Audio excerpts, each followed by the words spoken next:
Oke ya, sampai ketemu lagi ya. Selamat pagi teman-teman. Nama saya Dr. Richard Sutejo dan Anda sekarang ada di acara Health Seminar from Home. Yang kali ini kita mengedepankan topik mengurangi ketergantungan obat-obatan terhadap hipertensi. Nah, teman-teman sebelumnya kita mungkin tunggu dulu ya beberapa teman-teman yang akan masuk. Ya, nah teman-teman kita sendiri tahu ya, memang hipertensi ini merupakan salah satu penyakit yang paling umum. Ya, saking umumnya kita sampai kebal. Oh, hipertensi. Itu bukan suatu hal yang aneh. Ya, tetapi yang menjadi masalah adalah meskipun itu merupakan suatu penyakit yang tidak asing lagi terdengar di telinga kita, kenapa? Why oh why? Kenapa penyakit ini masih juga ya menduduki peringkat teratas penyakit yang paling tinggi menyebabkan kematian bukan hanya di Indonesia tetapi di seluruh dunia. Ya, ini merupakan salah satu topik yang sangat menarik yang akan kita bahas pada malam hari ini. Ya, nah sementara ya kita menduga-duga ya, apa penyebabnya? Mari kita lihat bagaimana peran NAD+ yang bisa mengkontribusi terhadap ya perbaikan tekanan darah sehingga kita bisa setahap demi setahap mengurangi ketergantungan terhadap obat-obatannya. Ya, saya akan share screen ya sebentar.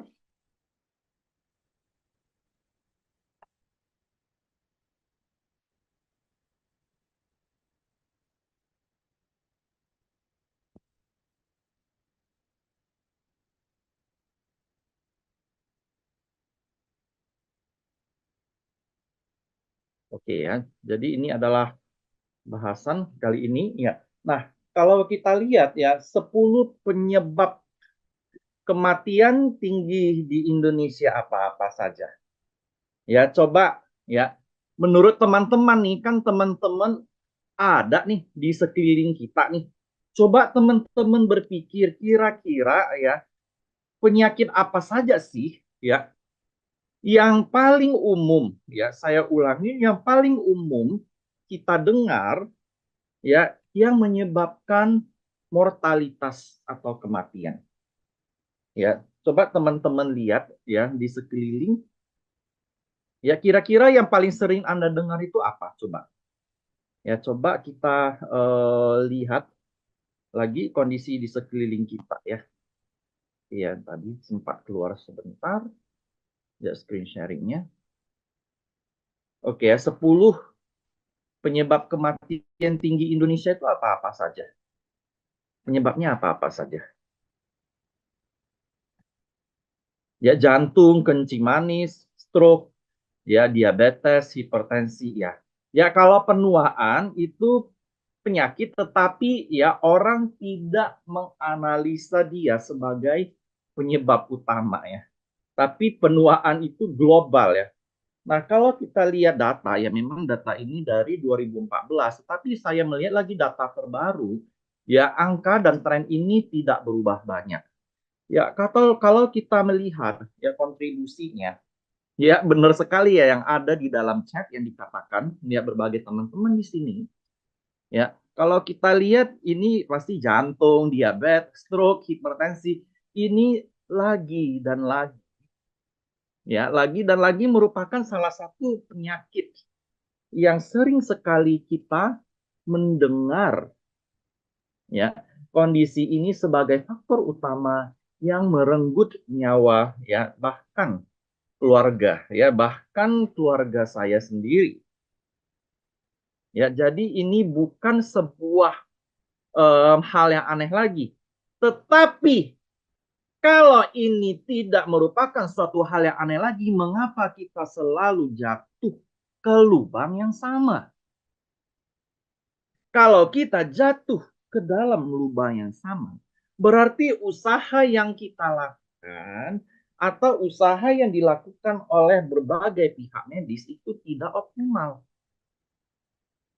Setuju, setuju tidak teman-teman? Ya, tidak mungkin dong dari 2014, dari 2004 ya hipertensi ini saya sudah mendengar bahkan dari tahun 90-an. Sekarang sudah 2024. Kenapa? Oh, kenapa? Ya, kenapa? Oh, kenapa? Masalah ini tetap menjadi nomor satu. Ya, mengapa menjadi top pembunuh utama? Nah, nanti akan kita lihat ya.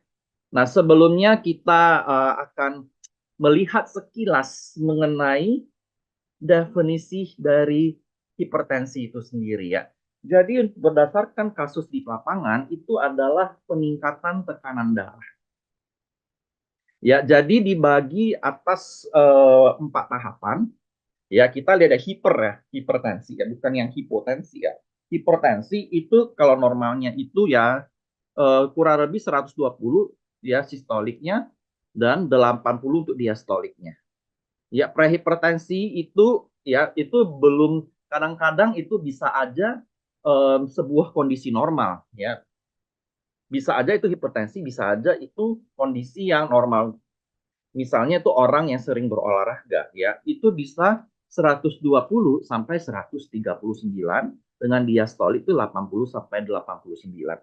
Ya, saya sendiri juga jatuh di range ini ya. Tapi bukan berarti saya prehipertensi ya, karena untuk orang-orang yang aktif berolahraga ya, itu kadang-kadang tekanan darahnya itu sedikit lebih tinggi dibandingkan dengan orang yang frekuensi olahraganya lebih sedikit.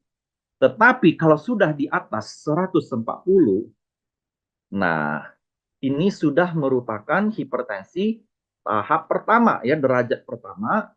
Kalau sudah di atas 160 itu hipertensi derajat kedua. Ya. Nah, ini merupakan klasifikasi hipertensi ya. Ini penjelasan singkatnya. Ya. Nah, kalau kita lihat faktor resikonya sendiri itu ada dua, teman-teman. Ya, faktor yang tidak dapat diubah dan faktor yang dapat diubah. Kalau kita melihat kasus 90%,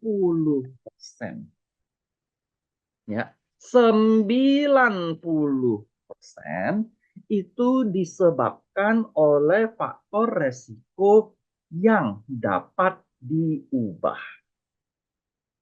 Ya, 90%. Kalau faktor resiko yang tidak dapat diubah seperti umur, jenis kelamin, dan genetik, iya, memang tidak dapat diubah. Tetapi ada satu yang harus diberikan catatan.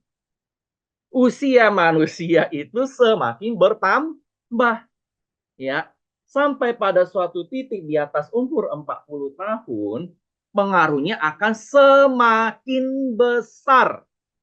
Ya, dan itu tidak dapat dirubah ya, manusia pasti mengalami penuaan ya. Nah, kalau yang dapat dirubah ya seperti kondisi parasa kita merokok atau tidak, mengonsumsi alkohol atau tidak, ya garam berlebih atau tidak ya. Kalau Anda ingin tahu berapa banyak ya, itu setara dengan 1 sendok teh ya, itu untuk pedoman gizi seimbang ya, atau kurang lebih 2.400 miligram sodium. Ya, bahkan ada yang lebih ketat itu 1.500 miligram sodium saja. 1 sendok teh garam. Ya, obesitas, ya diet yang rendah serat, kurang aktivitas fisik, ya itu kolesterol, lemak darah, itu dislipidemia, dan kondisi stres. Ya, jadi faktor-faktor resiko hipertensi yang kita lihat di sini itu merupakan satu kondisi yang umum. Ya, itu merupakan satu kondisi yang umum. Nah, kalau kita lihat ya hipertensi, Anda bisa menebak ya, kira-kira nih ya, dari 10 teman Anda, menurut Anda berapa orang yang terkena hipertensi? Saya ulangin ya. Dari 10 orang teman Anda, berapa orang sih yang terkena hipertensi? Dari 10 teman Anda, ada berapa orang terkena hipertensi?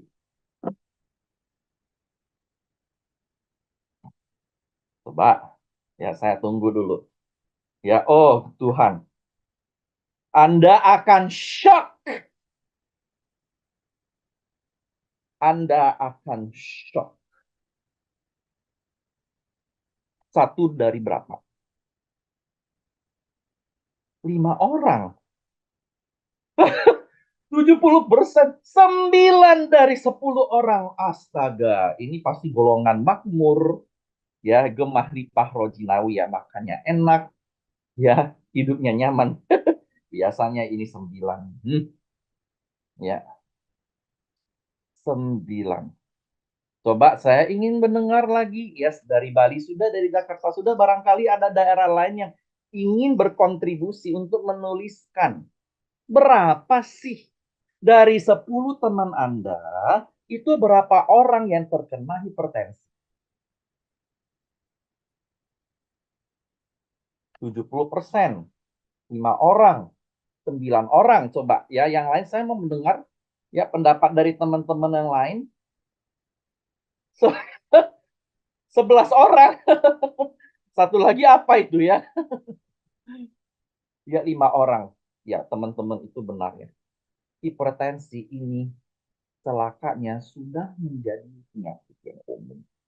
Ya, kalau kita lihat statistik, 34%.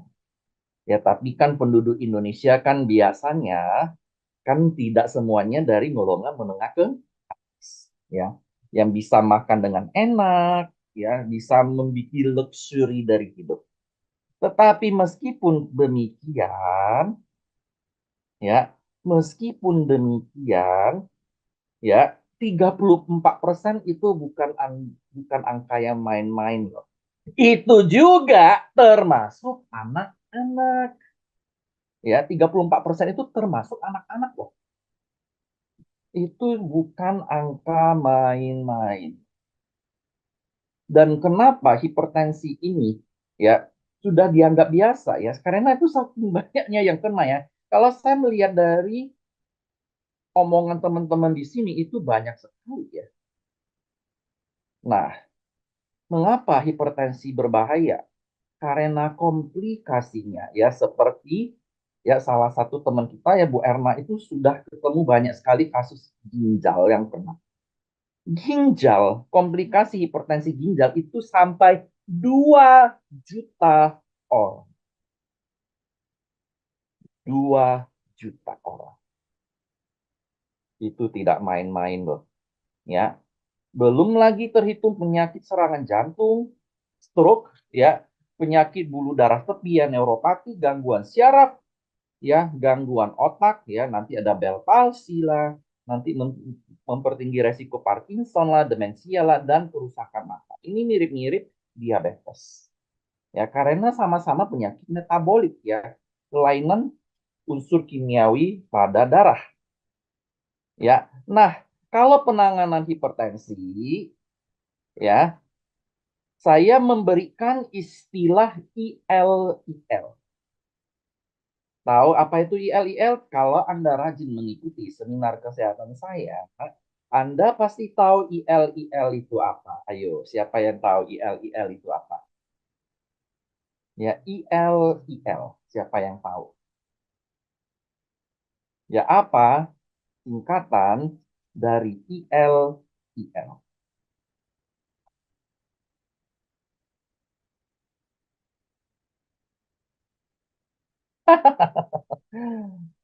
Eh, ya, betul sekali ya. Itu lagi, itu lagi, itu lagi, itu lagi, itu lagi, itu lagi, itu lagi, itu lagi. Tapi pertanyaan saya, kenapa malah meningkat? Kalau katanya itu lagi, seharusnya makin turun dong. Seharusnya semakin teredukasi. Kenapa malah kasus semakin meningkat?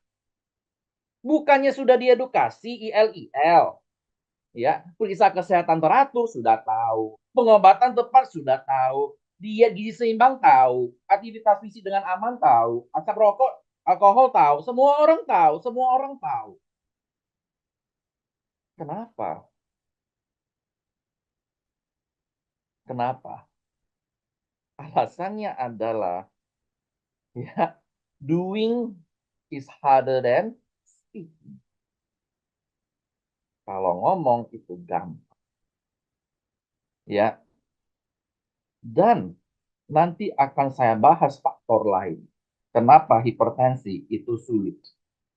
Ya, nanti ada tahapannya ya menurut statistik ya. Nanti akan saya jelaskan.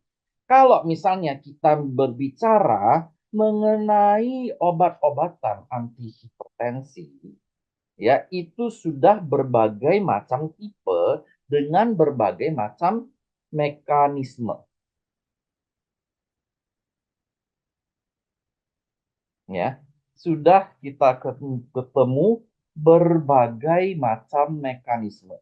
Kenapa kita ada melihat ya berbagai jenis tipe obat anti hipertensi itu biasanya akan diberikan secara combo, secara koktail untuk yang derajat 2.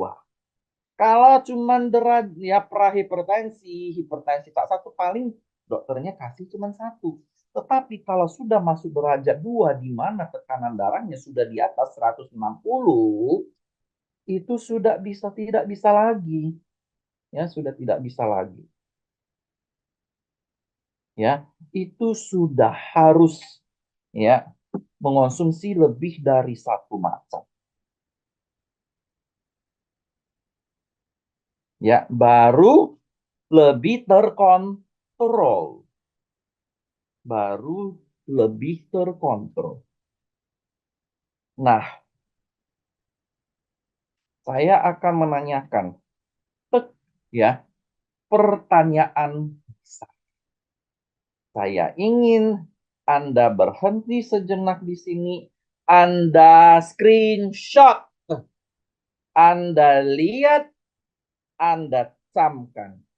Ini adalah statistik yang mengkhawatirkan. Dan data ini berlaku di seluruh dunia. Kalau sudah ada obat-obatan antihipertensi, IL, kenapa komplikasi dan tingkat kematian akibat hipertensi masih tinggi? Faktor pertama, Anda lihat dari biru, ya, Anda lihat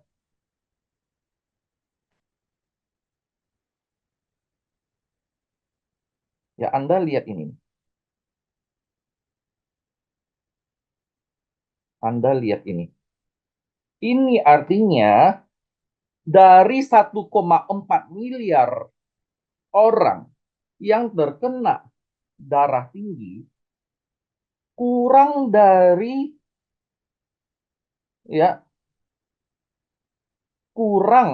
saya katakan tuh paling 50% lebih yang sadar dia ada darah tinggi. Kurangnya kesadaran. Jadi orang ini nggak nyadar dia ada tekanan darah tinggi. Ya, ini adalah faktor pertama. Faktor kedua, aware and treated. Apa artinya? Dari 734 juta orang yang mengetahui nih dirinya ada darah tinggi, yang mengobati hanya 489 miliar. Ada faktor-faktor lain, contoh tidak ada aksesnya obat-obatan, mahalnya obat-obatan, tidak sanggup untuk membeli, kurangnya edukasi yang benar. Dia tahu, tapi dia juga bisa ada edukasi yang tak benar. Saya 140, saya tidak merasa apa-apa, saya masih sehat, saya masih enak, badan saya masih bisa kerja, paling cuma pegel-pegel sedikit di leher, paling gampang marah sedikit. Ini adalah panah yang kedua. Nah, ini yang sudah mulai susah nih teman-teman. Panah yang ketiga. Panah yang ketiga ini treated and controlled. Ini artinya dari 489 orang yang merawat hipertensi, hanya 192 juta orang, ya sorry 2 miliar, M ini million ya, juta. Dari 489 juta, hanya 192 juta yang control. Jadi meskipun banyak sebagian besar orang yang merawat, mengobati hipertensi, yang berhasil itu lebih sedikit. Kalau di total keseluruhan hanya 14%. Bayangkan, kurang dari 1 dalam 7 orang itu have it under control. Ya, kurang dari 1 dalam 7 orang itu tidak. Ya, sorry. Hanya 1 dari 7 orang yang terkena hipertensi itu dikontrol dengan baik. Katanya IL-IL, ya. Katanya IL-IL. Kenapa cuma 1 dalam 7? That means something is not right. Ya. Itu berarti ada yang tak tepat ini. Ya, pertanyaan besar ya, tadi sudah dibahas ya. Monitoring sistemnya tidak memadai dan saya ingin membahas tentang resistensi ya, resistensi obat hipertensi. Coba Anda perhatikan teman-teman Anda yang terkena hipertensi. Ya, teman-teman Anda yang terkena hipertensi. 5 tahun kemudian, 10 tahun kemudian, dosisnya bertambah atau berkurang obat-obatannya. Atau jenis obatnya bertambah. Coba, saya mau lihat dari chat. Saya mau melihat respon Anda ya. Saya ingin melihat ya, dari teman-teman Anda terkena hipertensi yang diresepkan obat, setelah bertahun-tahun, obat-obatannya bertambah atau berkurang, atau bahkan bebas obat. Coba saya lihat. Bertambah. Ya, Pak Nyane, Bu Sylvia mengatakan bertambah. Coba saya ingin dengar lagi.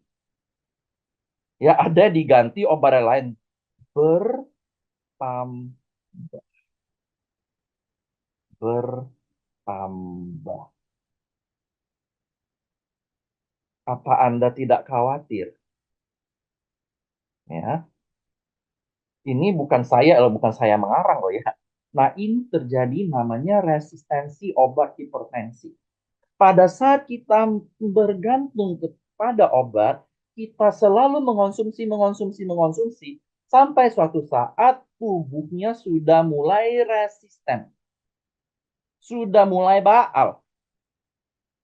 Makanya saya selalu katakan berkali-kali kepada Anda, kalau Anda itu tekanan darahnya normal, kalau Anda itu gula darahnya normal, kalau kolesterol darahnya normal, masih tergantung obat-obatan, itu Anda belum sehat. Belum. Itu Anda mengulur waktu. Paham ya? Anda mengulur waktu. Karena resistensi akan terjadi biasanya untuk orang-orang yang tidak menyertai gaya hidup yang benar dan kurangnya modifikasi gaya hidup. Ya. Dan yang terakhir, yang tidak bisa dihindari dan juga merupakan salah satu penyebab kenapa obat-obatannya harus ditambah. Karena usia kita semakin bertambah. Artinya apa? Elastisitas pembuluh darah kita ya itu ya, ini harus dijadikan catatan ya, ini harus Anda jadikan catatan. Nah, yang celaka ya, obat-obatan itu orang anggap saya sudah makan obat, bung, tekanan darah saya sehat, saya boleh makan. Paling kalau makan garam lebih, saya makan obat, tekanan darah saya normal kembali. Ya, itu adalah mindset yang banyak saya temui ya di lapangan. Ya, apalagi nih ya teman-teman pada saat ingin mengedukasi kesehatan, malah mereka berpikirnya Anda mau menipu uang mereka. Anda dikiranya mau ya mau jualan, mau closing ya, ya kan? Tetapi kita harus memberikan edukasi. Ya, memang bukan salah obat-obatan itu, teman-teman. Jangan salahkan obat-obatan. Kalau tidak ada obat-obatan, orang hipertensi juga akan semakin gawat. Mereka perlu ya immediate action, ya perlu sebuah tendangan yang langsung. Kalau tidak, nggak bisa turun, berbahaya. Pasti perlu obat-obatan. Tetapi yang salah di sini adalah menganggap kalau sudah mengonsumsi obat-obatan dan normal itu case closed. Sudah mengonsumsi obat-obatan, masalah hipertensi selesai. Kalau misalnya selesai, ya, nah, saya ingin bertanya lagi nih kepada teman-teman yang menjawab bertambah itu. Ujung-ujungnya apa sih kasus yang Anda temui untuk orang yang menambah dosis obat-obatan darah tinggi? Coba lihat. Ujung-ujungnya apa? Makin sembuh, remisi obat. Coba saya mau dengar dulu. Ujung-ujungnya apa? Ujung-ujungnya tekanan darahnya bagaimana? Efek ke organ tubuh lain bagaimana? Coba. Menurut Anda apa? Ya, kalau nambah dosis itu tidak mungkin remisi obat ya. No way ya. Nah, kalau tidak disertai dengan perubahan gaya hidup total.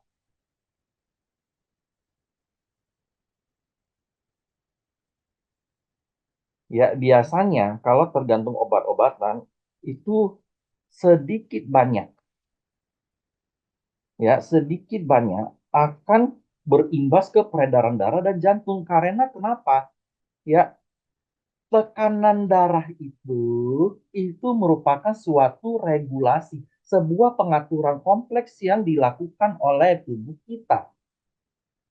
Ya, pada saat tubuh kita tidak sanggup mengatur tekanan darah yang benar, yang sehat, kita mengonsumsi obat-obatan. Berarti sebagian dari pengaturan tekanan darah dilimpahkan ke obat-obatan. Semakin lama kemampuannya akan menurun. Ya, kemampuannya akan menurun. Sama seperti ya, muda Anda bisa jalan kemana-mana.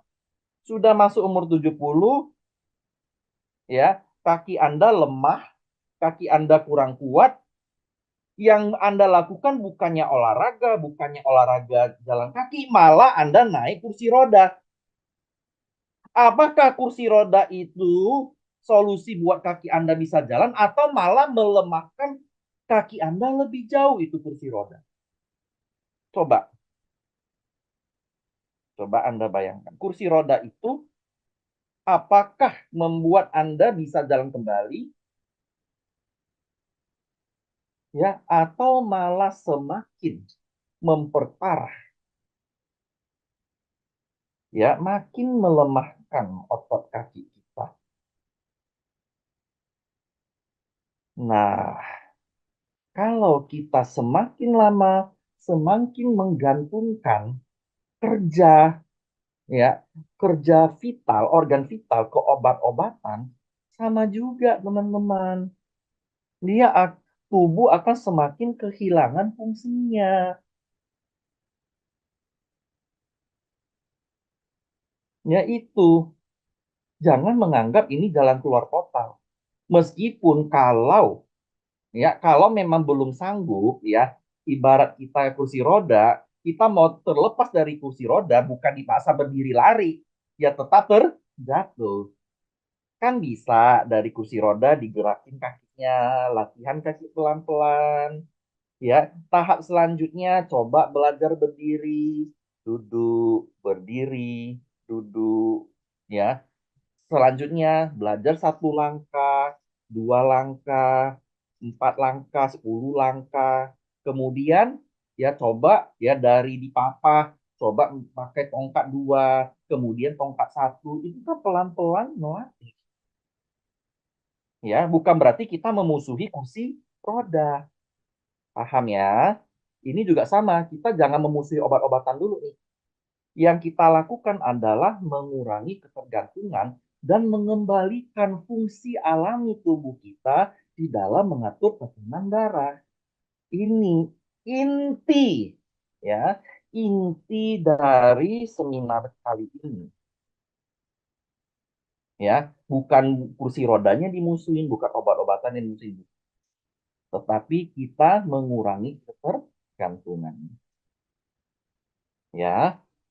Nah, yang paling parah ya, yang paling parah ini apalagi teman-teman, yang paling parah ya, yang paling parah ini false sense of security. Merasa mengonsumsi obat-obatan antihipertensi itu tekanan darahnya normal, menganggap dirinya sudah sembuh dan boleh melakukan gaya hidup yang sembarang. Itu juga problem sekali. Ya, no, itu namanya false sense of security. Makanya kalau dia, oh nggak apa-apa dok, saya tidak perlu NAD, tekanan darah saya normal. Pasti saya akan menanyakan, Bapak minum obat-obatan apa? Oh, amlodipin, kandesartan, ya nifedipin. Oh, itu mah bukan bukan semudah itu tekanan darah ya. No, itu adalah false sense of security. Ya, itu bukan. Ya, saya sering katakan itu. Ya, ada satu titik di mana penanganan hipertensi itu sudah tidak cukup ya. Anda mau telan ya, ada 5 jenis, 10 jenis obat, nggak mungkin dong Anda telan 10 biji semua, 10 jenis, Anda telan 10-nya, dokter juga tidak akan ya ya meresepkan seperti itu tidak akan, ya tidak akan mungkin. Ya, kita perlu perubahan gaya hidup yang total. Gaya hidup yang seperti apa ya? Mungkin kita bahas secara singkat. Ya, ini sebenarnya lumayan terkenal ya. Jadi DASH ya ini adalah sebuah diet ya. Diet allocated to stop hypertension. Ya, diet adjusted to stop hypertension itu diet DASH. Ya, ini dari ya dokter gizi di seluruh dunia sudah sepakat ya. Jadi proses konsumsinya kalau kita lihat ya diagram ya itu banyak ya makanan yang berserat tinggi. Ya, makanan yang berserat tinggi. Selanjutnya itu ada protein ya, kita lihat ya di sebelah kiri. Ya, terus ada sebagian kecil itu adalah makanan yang berlemak dan saya lihat ini seperti snack ya. Ya, jadi ini ya adalah peraturan dari DASH. Ya, mirip-mirip ya, mirip-mirip dengan pedoman gizi seimbang. Cuman ini karena stop hypertension, ya itu sayur ya dan serat itu malah ditambah lebih banyak lagi. Ya, jadi ini Anda boleh ya mengambil screenshot ya ini ya diet dash ini ya. Ya dia sudah atur berapa sajian ya per hari. Ya satu sajian itu ada yang mengatakan itu sekitar 50 gram ya. Ya ibarat piring itu ada satu sajian ya. Ibarat satu sendok ke dalam piring piring makan itu ya. Itu namanya satu kali sajiannya. Oke, ini Anda boleh ya mengambil mengambil contoh. Ya, ini juga lumayan populer ya. Ini di seluruh dunia. Nah, untuk penderita hipertensi ini juga kita perlu perhatikan ya. Yang kita khawatirkan apa? Ya, biasanya kan orang hipertensi kan tekanan darahnya lebih tinggi. Kalau intensitasnya itu terlalu tinggi, ya dikhawatirkan nanti akan menyebabkan serangan. Ya, oleh karena itu, ya itu ada ketentuannya ya untuk dari Perhimpunan Dokter Hipertensi Indonesia. Ya, kalau kita lihat jenis olahraganya, ya itu jalan kaki itu 40 menit 3-4 kali ya per pekan, ya latihan fisik aerobik ya digerakkan seluruh anggota tubuh dengan intensitas sedang, ya itu kurang lebih ya setengah jam ya biasa itu ya pedoman gizi seimbang, tetapi triknya adalah pendinginannya lebih lama ya. Gerakan untuk mendinginkan tubuh ya itu biasanya tarik nafas panjang, hela nafas panjang ya untuk membuang itu ya udara panas ya CO2 itu lebih lama ya agar tekanan darah tidak turun mendadak.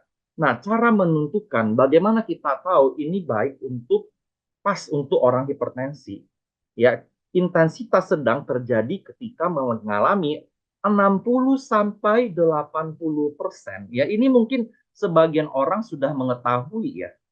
Biasanya saya membahas di seminar kesehatan ya, secara umum ya ini. 60 sampai 80% ya dari 220 kurang usia. Contoh, usianya 70 tahun. Ya, usianya 7 tahun itu DNM itu denyut nadi maksimal. Ya, itu 150 kali per menit. Ya, gimana cara mengukur? Biasanya ada jam tangan, ya, ada jam tangan yang bisa mengukur denyut nadi, atau Anda tempelkan saja di sini ya, di denyut nadi besarnya, ya. Anda sentuh dan Anda hitung selama 10 detik itu denyutnya berapa kali. Ya, nanti tinggal dikali 6. Ya. Nah, batas minimal tadi kan 60%, berarti 60% kali 150 sama dengan 90. Batas maksimal itu 80% kali 150 sama dengan 120. Berarti kalau Anda mau melakukan olahraga intensitas sedang itu 90 sampai 120 denyut detak per menit. Kalau misalnya nadinya itu di bawah 90, Anda naikkan intensitasnya. Berarti jalannya itu kurang cepat atau gerakannya kurang maksimal ya. Anda tambah kekuatannya. Nanti dia akan naik detak jantungnya, intensitasnya meningkat. Ya, ini juga ada tes bicara ya. Ini mungkin kurang begitu akurat menurut saya, tetapi kalau memang Anda malas menyusun kata-kata, biasanya ya itu masih bisa berbicara, ya masih bisa ngobrol tanpa terengah-engah, ya tidak tidak sampai tidak bisa ngomong. Nah, itu mungkin sudah terlalu tinggi ya. Nah, bagi olahragawan yang sehat dan yang ingin melatih tubuhnya, nah itu memang harus terengah-engah. Ya, dah. Yang harus diperhatikan juga ya namanya Anda olahraga, ya cukup istirahat, ya menggunakan pakaian yang agak longgar, ya sepatu yang sesuai, ya tidak membebani, dan membawa obat-obatan yang biasa diminum. Kenapa membawa obat-obatan? Karena kadang-kadang kita terlalu asik olahraga, intensitas olahraganya terlalu tinggi, detak jantungnya cepat, takutnya tekanan darahnya naik, ada rasa sakit. Ya, ada rasa nyeri. Nah, Anda boleh mengonsumsi obat tekanan darah tinggi. Ya, nah itu yang cara ketentuan olahraga bagi ya penderita darah tinggi. Ya, yang direkomendasikan oleh Perhimpunan Dokter Hipertensi Indonesia. Ya, ini Anda boleh catat ya. Nah, satu masalah lagi teman-teman ya. Memang kita sudah melakukan banyak hal, tetapi yang tidak bisa kita tangkis, yang tidak bisa kita pungkiri adalah penuaan. Oke, semua masalah itu kita sudah berusaha melakukan. Tapi ada satu masalah yang tidak bisa kita lawan, yaitu penuaan. Kenapa penuaan ini bisa mempertinggi resiko tekanan darah tinggi? Pertama, elastisitas dari pembuluh darah Anda akan berkurang seiring dengan bertambahnya usia. Itu penyebab utama. Yang kedua, fungsi ginjal cenderung berkurang sehingga pembuangan garam juga lebih tidak efisien. Pembuangan penumpukan cairan lebih pelan. Berarti tekanan darah otomatis lebih tinggi. Itulah sebabnya kenapa pada orang yang lebih tua itu tekanan darahnya cenderung sedikit lebih tinggi. Bahkan pada orang yang sehat sekalipun ya.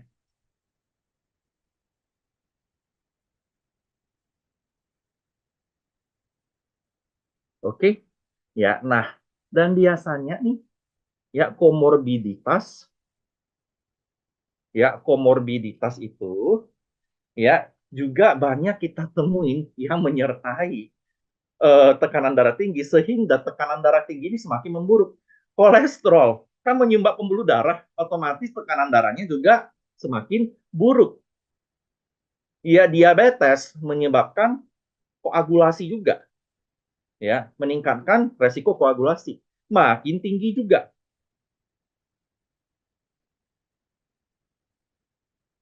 ya. Oke. Ya, nah, kalau kita lihat ada satu faktor yang ditemukan belakangan ini yang banyak dari kita belum tahu, yaitu NAD+. Kita semua tahu NAD+ itu seiring dengan penuaan itu akan semakin lama semakin berkurang, ya, semakin berkurang. Nah, teman-teman, ini kelihatannya kompleks, ya. Ini kelihatannya susah, tetapi ini sebuah ilmu pengetahuan yang tidak bisa dipungkiri, yang menguatkan argumen Anda bahwa NAD+ berkontribusi besar di dalam tekanan darah dan kerusakan eh, pembuluh darah pada hipertensi.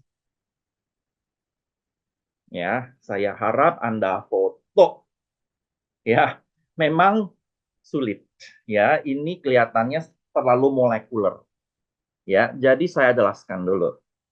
Ya, nah, kalau untuk orang yang tekanan darahnya normal, NAD-nya tinggi.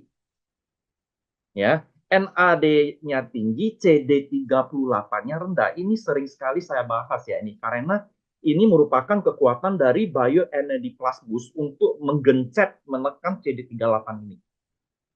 Ya. Nah, untuk orang yang tensinya normal, ini CD38 ini rendah, NAD-nya tinggi. Tetapi untuk yang hipertensi, ya karena NAD-nya berkurang, ya proses ya proses penjagaan integritas dari pembuluh darah, jaringan pembuluh darah ini berkurang sehingga muncul ya inflamasi. Ya, ini indikator inflamasi ya. Ini CD38-nya naik, NAD plusnya turun, terjadi vascular damage, kerusakan pembuluh darah yang salah satu ciri khasnya adalah kekakuan pembuluh darah yang khas kita temui pada seluruh orang. Ini penyebabnya. Ya, ini jurnalnya Nature. Nature itu salah satu jurnal yang impact-nya paling paling tinggi, paling besar. Ya, penelitiannya ini paling berbobot. Ya, ini Anda screenshot dulu ya. Saya berikan waktu sedikit ya. Ini senjata Anda paling efektif. Ya. Kalau Anda mau mengatakan, oh saya mau melepas ketergantungan obat-obat, pertama yang Anda harus lakukan adalah menguatkan, memperkokoh pembuluh darah Anda ya dengan menekan CD38 dan menambah NAD+ sehingga Anda bisa tercapai vaskular homeostasis yang ada pada gambar sebelah kiri. Ya, oke. Dan tadi faktor yang kedua, kita semua tahu NAD+ fungsinya besar untuk ginjal. Ya, untuk aktivitas ginjal. Kenapa ginjal lagi, ginjal lagi? Ya GL-GL, ginjal lagi, ginjal lagi. Karena ginjal itu membuang garam dan ginjal juga ya menghasilkan ya enzim ya untuk mengatur tekanan darah. Angiotensin ya, angiotensinogen ini semuanya dari diatur di ginjal. Ya, produksi darah juga diatur di ginjal, eritropoietin. Makanya kalau orang yang gagal ginjal pasti HB-nya merosot, darah merahnya merosot. Karena pengaturan darah merah itu juga ada di ginjal. Ya. Nah, ini juga ada therapeutic opportunity. Orang sudah melihat adanya potensi NAD+ untuk melihat ya problem di pembuluh darah yang menjadi cikal bakal dari tekanan darah tinggi. Ya. Nah, kita perkuat dulu pembuluh darah dan lancarkan peredaran darah. Dia menurunkan inflamasi, meningkatkan elastisitas, dan memperkuat ya jaringan sel di dalam sehingga lebih elastis. Ya, itu adalah mekanisme utama. Dan ini mohon Anda screenshot, Anda foto, Anda hayati, Anda amalkan. Ya, ini meta analisis yang melibatkan 8.000-an orang. Jadi ini bukan bohong. Ya, kalau kita melihat ya significant reduction, artinya pengurangan di systolic blood pressure dan diastolic blood pressure dan CRP. Ya, Anda biasanya untuk resiko jantung itu pasti ukur CRP ya, C-reactive protein. Semuanya penurunan pada saat diberi ya 2 gram kan tidak mungkin kita kasih 2 gram ya. Itu sebenarnya itu tidak diizinkan oleh IGE. Itu pun perlu intervensi kurang lebih 12 minggu. 12 minggu. Jadi tidak instan. Ya, jangan 2 minggu konsumsi langsung protes. Kenapa tekanan darah saya tak turun? Karena menurut meta-analis yang melibatkan ribuan orang, ya tubuh itu perlu tubuh itu perlu untuk membangun kembali kondisinya. Berilah waktu 3 bulan. Badan kita bukan loro jongrang, ya, yang hari ini kawin besok langsung dewasa. Anda aja buat sel di tubuh Anda dewasa aja perlu berapa tahun? 17 tahun. Nggak mungkin dong seluruh pembuluh darah Anda itu diperbaiki hanya dalam waktu sebulan. Paham ya? Kita realistis aja. Ya, kita memerlukan waktu yang optimal. Ya, kecuali ya Anda punya darah darah dari sebuah makhluk langit yang tersimpan di mana gitu ya, yang Anda hisap sari-sarinya bisa sembuh. Nah, itu udah beda ya. Itu mungkin 1 tetes sudah 2 miliar harganya. Ya tidak mungkin 1,5 juta lagi ya. Kalau itu ada ya. Oke, jadi kita harus mengerti dulu ya. Saya ingin Anda screenshot juga ini. Ya. Kenapa saya selalu menyuruh Anda screenshot?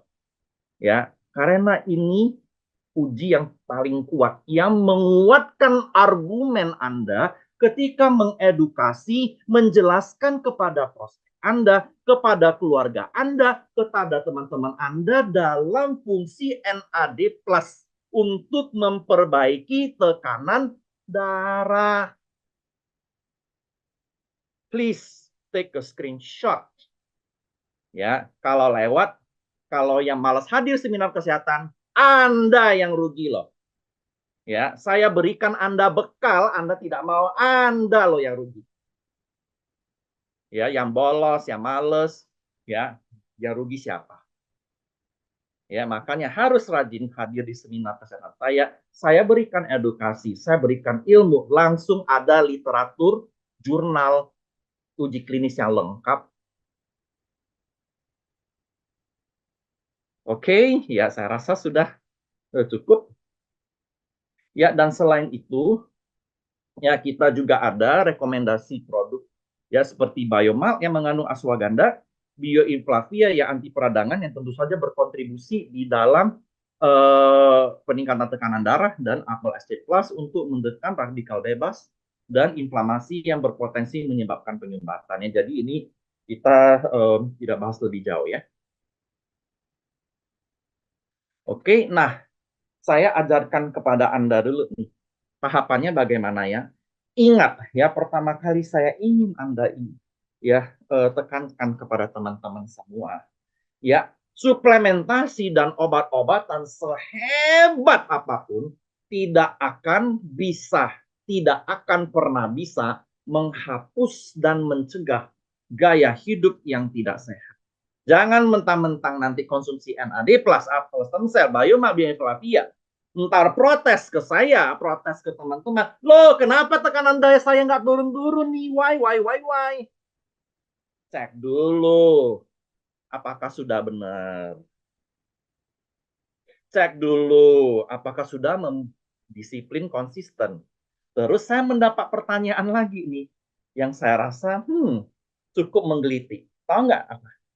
Terus fungsi suplemen apa dong kalau ujung-ujungnya kita harus jaga makan, kita kita harus jaga makan, kita harus olahraga. Ujung-ujungnya konsumsi suplemen apa dong? Ujung-ujungnya konsumsi Bio NAD plus apa dong? Pernah tidak Anda menghadapi pertanyaan seperti itu? Kalau ujung-ujungnya kita harus jaga makan lagi, harus olahraga lagi, harus hidup sehat lagi, ngapain kita konsumsi suplemen kalau begitu? Saya mau tahu bagaimana Anda menjawab. Ya, saya really? Oh my God. Nah, saya ingin melihat dulu bagaimana cara Anda menjawab pertanyaan seperti itu. Ya, oke.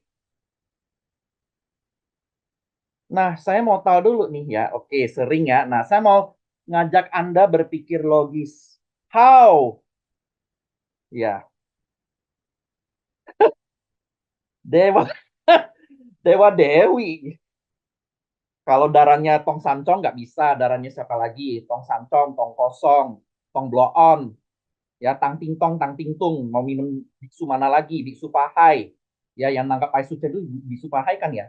Darah Yoko, darah Bibi Lum, Bibi Nang, Bibi Ning, Bibi Nung, semuanya semua bibi-bibian diminum. Nah, masih nggak bisa juga, ya. Terus salah bibi mana lagi nih, ya? Mulut Anda yang tong sampah betul. Nah, saya mau tahu dulu cara Anda menjawab yang benar bagaimana. Ya, saya ingin menggelitik logika Anda. Kita ingin melihat dari segi kesadaran kesehatan, kesadaran investasi kesehatan itu seperti apa. Ini penting sekali, ya, yang memberikan edukasi kepada Anda dan teman-teman, keluarga, ataupun prospek Anda. Bagaimana cara menjawab? Kok saya ujung-ujungnya disuruh jaga makan, saya di ujung-ujungnya olahraga, suruh hidup sehat, terus ngapain lagi saya konsumsi suplemen? Nah, ini saya langsung langsung bingung kan? Langsung Anda bingung kan jawabnya kan? Coba ini saya mau tahu dulu gimana Anda jawabnya. Ya, ini ada berapa orang? Tadi turun 3 orang, mungkin takut ya kena. Ya, ada 90 orang nih, siapa yang bisa menjawab? Mobil aja perlu diservis, apalagi tubuh kita. Oke. Ya, karena produk kita mendampingin obat lebih cepat pulih, efek samping ya. Suplemen tidak bisa menggantikan gaya hidup yang tidak sehat. Oke. Nah, kalau saya jawabnya begini. Ya, saya jawabnya begini. Ya, kita ibaratkan, ya, saya em, analogi yang paling simpel, yang sering saya pikirkan adalah ban. Anda tahu ban ya? Ban bocor. Tahu ban bocor? Ban bocor kan kempes, tidak bisa jalan. Suplemen itu ibarat kita memberi angin lagi ke ban tersebut.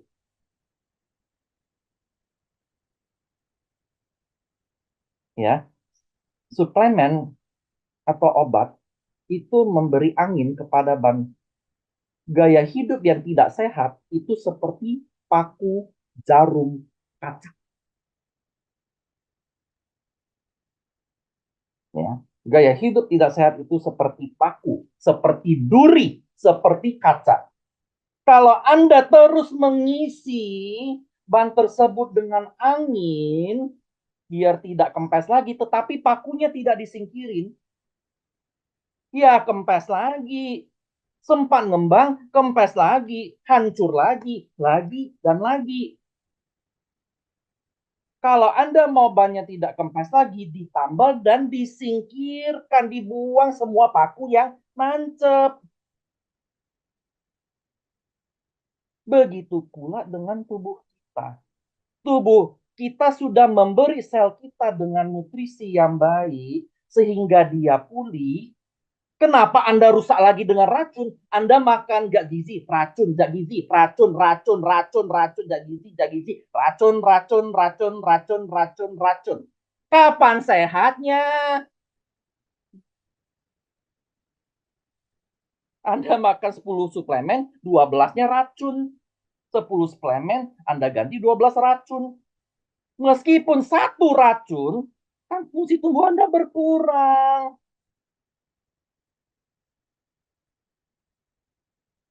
Ya kan?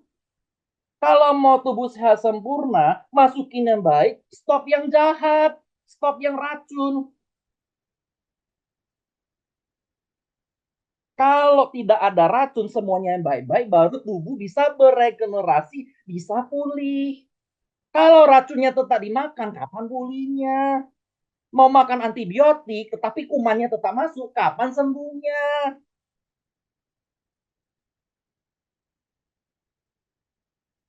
Nah, siapa yang ngerti analogi yang saya berikan? Siapa yang setuju? Coba Anda ketik yes dulu. Ya, siapa yang mengerti, siapa yang setuju analogi saya, ketik yes. Kalau yang tidak setuju, kalau ada argumen lebih baik, Anda boleh mengatakan ya. Ya, ini kadang-kadang, saya pengen jewer ya. Kadang-kadang dia ngomong seperti itu, aduh, gimana sih? Ini dokternya juga bisa bisa ikut-ikutan stroke ya, ikut-ikutan hipertensi ya. Dokter yang merawat kalau dengar seperti itu ya. Ya, paham ya. Oke, jadi tetap lakukan olahraga teratur, disiplin dan konsisten, makanannya harus baik. Ya, konsumsi produk BGA sesuai petunjuk ya. Itu tergantung dari kondisi masing-masing orang.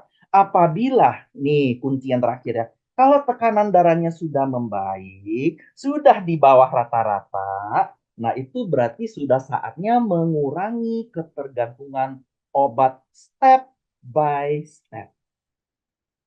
Ya, saya punya saya punya seorang pasien juga ya sudah berkurang setengah. Ya, beliau mengonsumsi ya NAD3, apel 4, Biomalt 2. Obat-obatan yang dikonsumsi dari 3 macam sekarang tinggal 1 macam. Sudah jalan 3 bulan. Ya, jangan protes. Kalau Anda protes kenapa suplemennya itu lambat, itu bukan salah suplemennya. Ya, sel tubuh Anda itu bukan Superman, apalagi yang sudah Anda rusak bertahun-tahun. Anda mau efeknya instan itu tidak mungkin.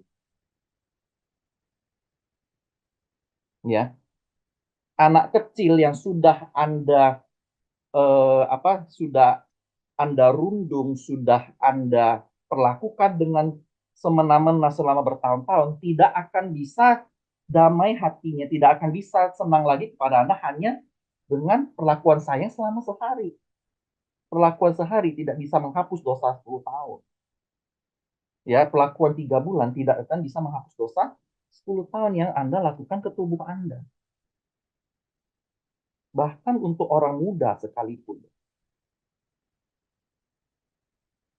Ya, mohon sampaikan edukasi ini kepada teman-teman ya sekitar Anda, prospek dan yang tidak hadir menonton ya. Oke, nah sekarang saya ingin mengadakan diskusi dan tanya jawab mengenai topik yang ada di sini ya. Mohon maaf ini ya untuk menjaga ketertiban biasanya tidak disediakan chat saya kecuali diizinkan oleh admin. Ya, Anda boleh mengetikkan pertanyaan Anda di Q&A ataupun chat. Ya, mungkin kita akan memberikan waktu diskusi. Ya, jadi kesimpulannya adalah teman-teman, ya, penyakit metabolik seperti hipertensi ini, ya, diabetes itu sudah menjadi sebuah apa ya? Sebuah penyakit yang sudah biasa, ya, menjadi sebuah hal yang biasa. Tetapi, ya, tetapi kita kalau melihat statistik, kalau tidak ada perkembangan, berarti something is wrong. Something is wrong yang kita harus segera melakukan perbaikan. Ya, harus segera melakukan perbaikan.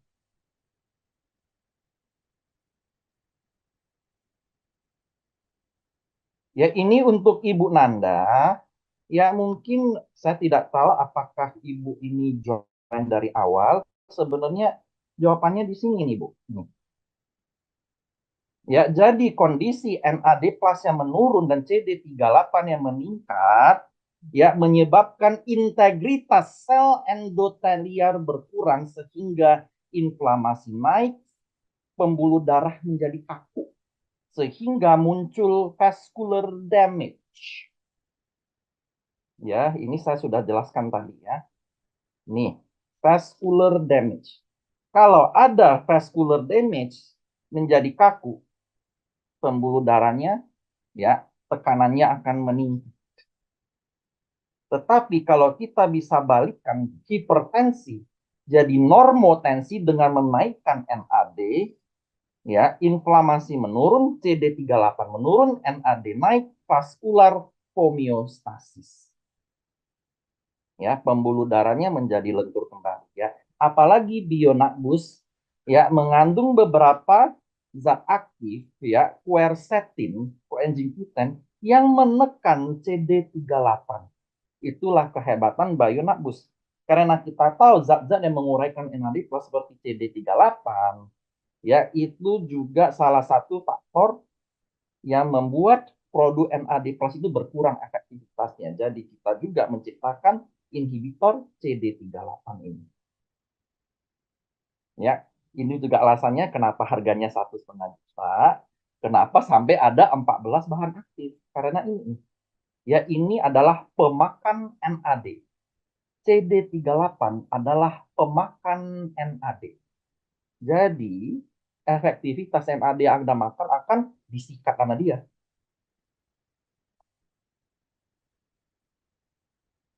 Ya, oke. Apakah hipertensi ini turunan? Ini ada nih.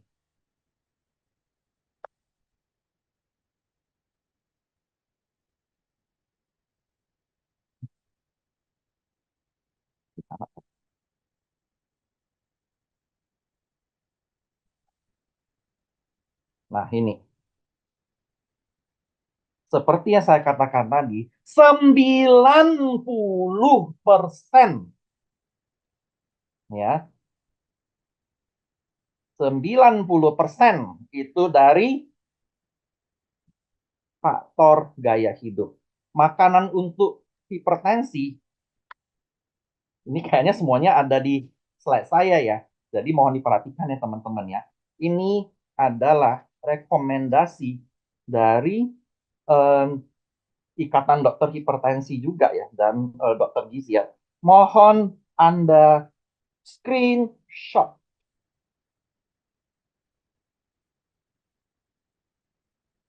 Mohon Anda screenshot. Ya, saya diamin di situ dulu ya, karena ini penting ya, biar biar teman-teman yang lain sadar dan tidak menanyakan ulang ya. Ini saya biarkan dulu ya, biar teman-teman bisa screenshot. Ya, seorang merasa tensinya tinggi. Ini sebenarnya ya, kalau untuk eh, peraturan dari ini ya, dokter ya, konsensus dokter itu di atas 140 ya. 140 bahkan pada kondisi istirahat. Biasanya kan bangun pagi, ya kan? Kita tidak belum ngapa-ngapain sudah 140. Nah, itu sudah biasanya harus ke dokter untuk berkonsultasi dan dimulai diberikan obat-obat.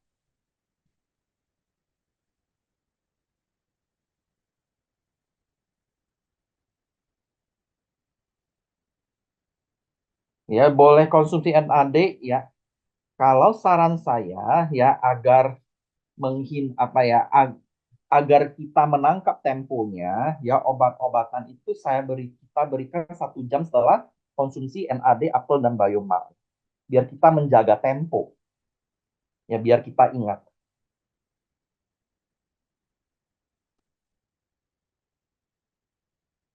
ya. Tekanan darah ini saya juga sudah bahas ya, mohon Anda datang tepat waktu ya, biar Anda tidak miss ilmu-ilmu awal. Ini saya sudah bahas, ini adalah klasifikasi hipertensi untuk tekanan darah yang normal. Ya, biasanya untuk prehipertensi itu bisa naik sedikit ya, sampai 130, 135. Biasanya itu masih dianggap normal. Ya, orang hipertensi boleh konsumsi kopi tidak ya? Jangan kebanyakan.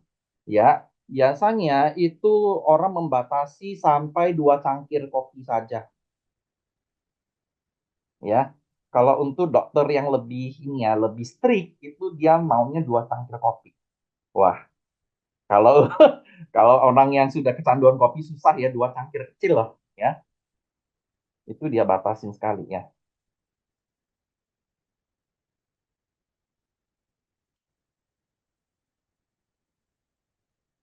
Oke, ini Pak Irwan ya. Teman-teman, saya rasa ini pelajaran penting ya. Saya ingin Anda buka telinga Anda buka mata Anda ya. Karena ini pembelajaran buat teman-teman yang ingin melepas obat ya. Ini kita sudah ada ketemu kasus nih. Dok, selama 10 tahun lebih saya konsumsi obat hipertensi. Tapi belakangan ini telah mengonsumsi NAD+, apel stem cell selama 1 bulan. Saya merasa pusing-pusing karena saya cek dengan alat tensi saya, ternyata sudah jauh di bawah normal. Kalau Anda ketemu seperti ini, Anda boleh mengurangi ya. Bapak Irwan tidak boleh menghentikan total ya, Pak. Ya, itu tidak dianjurkan ya. Anda boleh kurangi seperti ya, katakanlah 3 jadi 2 ya. Kita potong kurang lebih sepertiganya dulu, Pak. Ya, sepertiganya dulu kita pantau selama seminggu, Pak. Itu tidak boleh hilang, tidak bisa, Pak. Ya, itu beresiko, Pak. Jangan. Ya, kita kurangi pelan-pelan. Ya, kurangi sepertiga. Ya, dari 3 jadi 2, dari 2 jadi 1,5. Ya, kita kurangin pelan-pelan. Kalau memang masih rendah juga, baru Anda kurangin setengah. Ya, jadi step by step.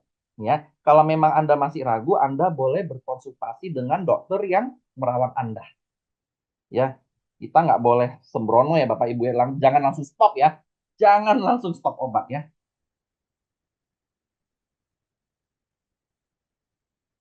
Ya, jangan stop obat ya.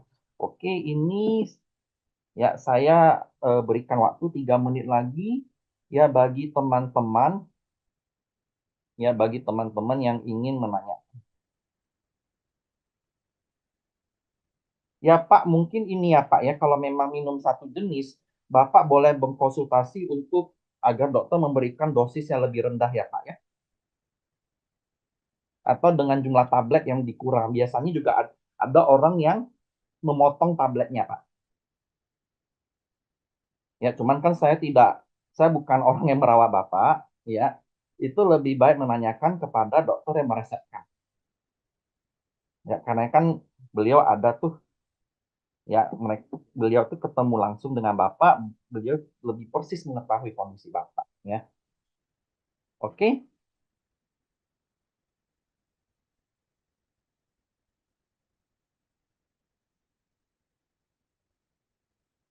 Nah, yang lain-lain, nah, selain NAD+ begini ya Ibu ya. Karena kan zat aktif yang baik untuk tubuh kita kan bukan hanya satu macam nih. Ya, kalau kita mengonsumsi lebih banyak zat aktif, misalnya ada pada produk Bioclean Science, tentu saja fungsinya akan bertambah. Saya sendiri NAD ada, apel ada, bioinflavia ada, bioolefia ada. Saya tidak ada tekanan darah tinggi. Ya, karena saya tahu pada saat kondisi saya normal, saya investasi kesehatan, saya akan reverse aging. Ya, saya akan lebih fit, lebih prima dari orang seusia saya, bahkan 10 tahun di bawah saya bisa lebih fit.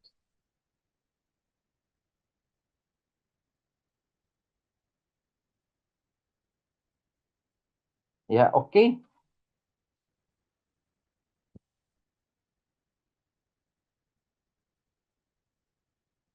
Ibu ini ya, Ibu nanya jurnal ya. Ini Bu, screenshot ya Bu ya.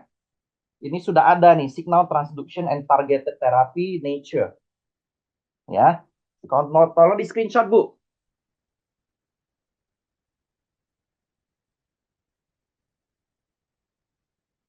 Ya, ini satu ya, dan ini satu. Kalau orang yang bagi orang yang tidak sempat screenshot, ini ada di rekaman videonya ya. Ini lagi satu. Ya, Anda boleh screenshot ini. Ini nama jurnalnya, ini pengarangnya, ini terbitan 2023. Berarti ini masih sangat baru nih penelitiannya.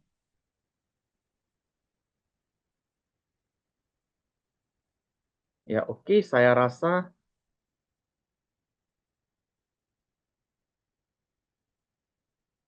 ya kalau menaikkan HB itu perlu makronutrien ya Ibu Sinaga ya. Ya, mohon maaf ya Ibu ya.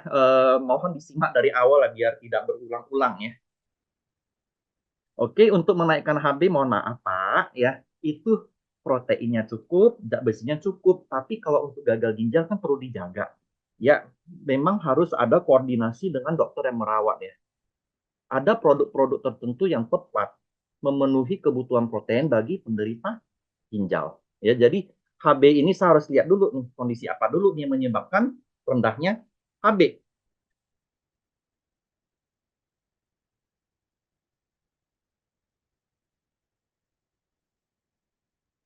Ya, kalau saya mungkin menghindari istilah dosis ya.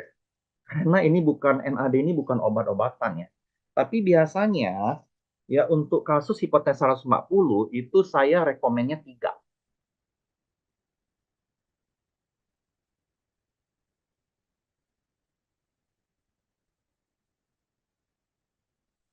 Ya, kalau tumor one and only biomal ya Ibu ya.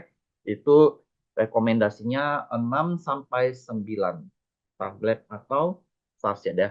Oke ya, ini sudah larut malam. Kita semua banyak yang lapar.